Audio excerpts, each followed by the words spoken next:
Well, You want to I think it elaborate? does track well. It does track well with the way I think, and what I am thinking this is leading to. And let me introduce into the conversation another analogy. You know, you go all the way back to ancient Greece and to the of Western philosophy, right? And it is if you look at Raphael's painting from the time of Michelangelo, he has a famous painting that's on a wall in the Vatican, right outside of the Sistine Chapel, and it's called "School at Athens." And what he did is he anachronistically included all of the great pagan philosophers in one room, kind of like in a Greek temple setting. And right in the center is Plato, and he's gesturing toward the skies next to his student Aristotle, whose hand is gesturing toward the ground, Hmm. right? Now, Plato, of course, in the Republic, gives us the famous analogy of the cave, right? Are you familiar with it? Yep.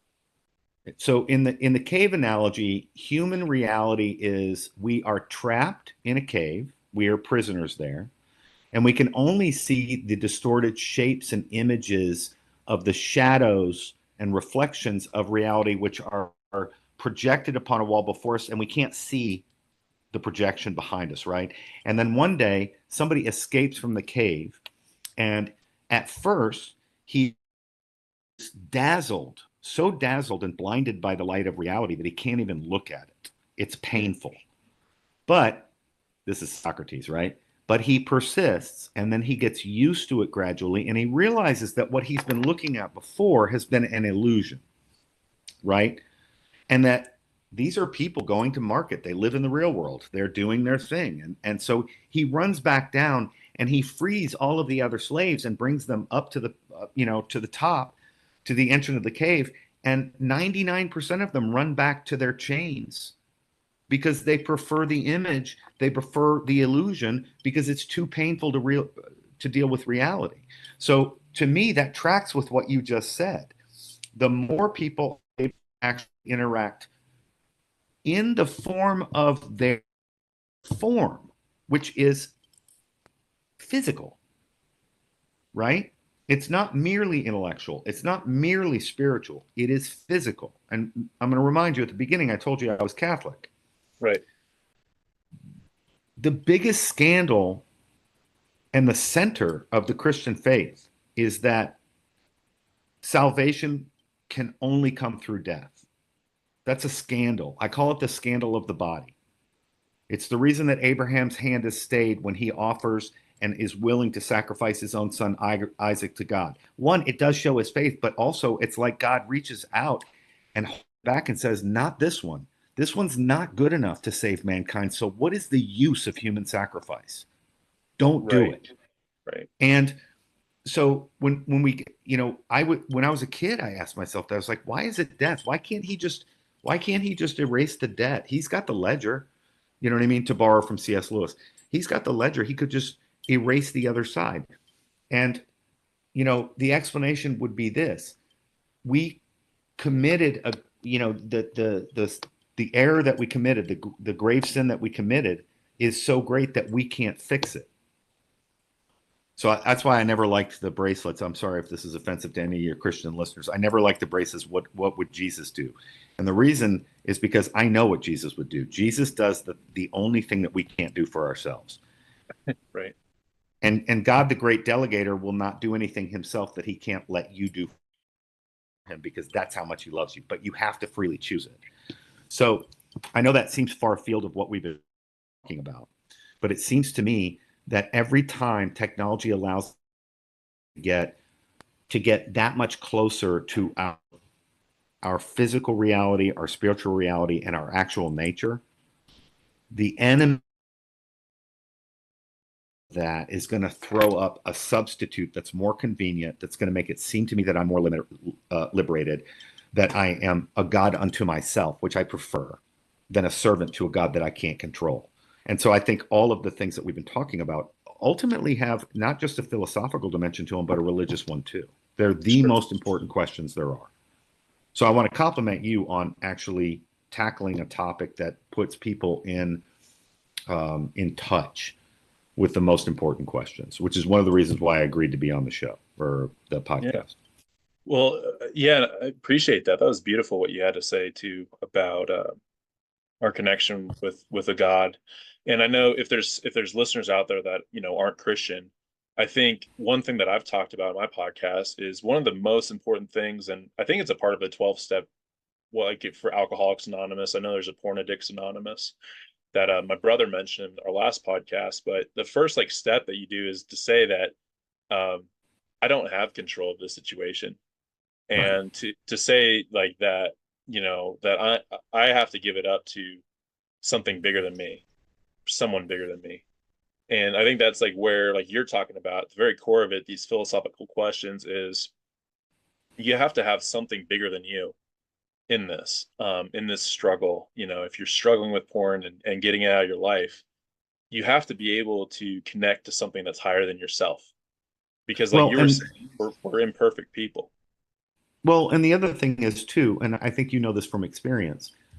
We walk around with this attitude that, as long as whatever we're doing is between consenting adults, then sex is okay as a transaction. But have you ever met anybody that actually lives by that, that's actually happy?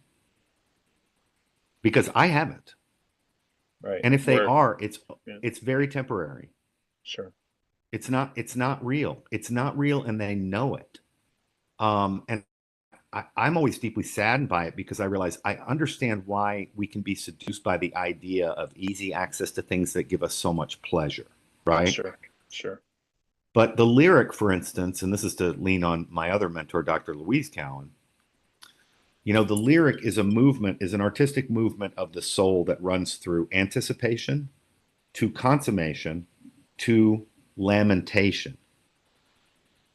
And what the transactional relationship in sex seduces us into believing is that there's no lamentation after consummation. What makes consummation different from everything else is that it is entirely temporary, entirely. Right. And so Keats says in Ode on a Grecian Urn that the image of suspended anticipation is far greater than consummation because consummation always leaves a heart high sorrowful and cloyed with a burning forehead and a parching tongue, like the Mm, result of right. yeah. But porn is consummation without anticipation and without lamentation. It's to right. But what does the sadness come from? The sadness actually comes from self-knowledge of the temporariness of this life. And so what we do in the culture is first of all, we deny it, and you have to deny it by denying that reality is not created by you. And then go back to technology. People walking around with a reality that's created, they think by themselves, but it's not. It's owned by whoever created it, Right. right? I mean, what did Orwell say in 1984? To control the present, you have to control the past, and ultimately, the only way you can control the past is if you can control language. If you can take away words and take away things that I can think, you narrow the universe to the point where I become a slave, whoever's controlling that. And so porn masquerades as a liberation by offering you everything, but really it's just the island of lost boys, Right. right? From Pinocchio. Uh, I like that reference. it's just like, have everything that you want right now and in as much as you want it. But as many of your listeners and viewers are going to know, unbridled access to the things that we desire the most in every single case is ruinous. In every single, I can't. There's no exception. There's no exception. So for me, it's kind of obvious, and I don't get mad about it. Nor am I bemused about it. It saddens me, right? Which is why I Yeah. like hearing that your golden possession is the extended version of the Lord of the Rings. Because if there's any author that I've read that understands this, Right. it's Tolkien, right? Oh my Um, gosh. That's going to be another podcast if you want to. I would I've love to do that. I've made in some of my writings and my podcasts I've talked about how, and we can save this for another one. but how the Ring of Power to me kind of reminds me of like porn, and like when you put it on, you turn invisible. Um, the way that it pulls you in to put it on. Well, you you you turn invisible, but you become visible to the all-seeing eye. And notice that Sauron's all-seeing eye is an attempt to approximate the all-seeing eye of God. Right, right.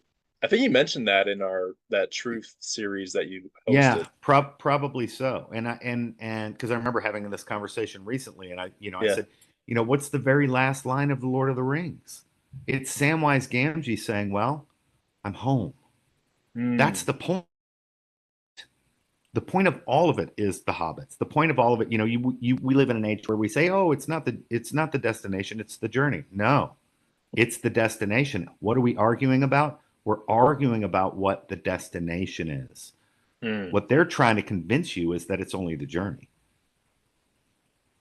And if they can convince you of that, then everything else follows from their point of view.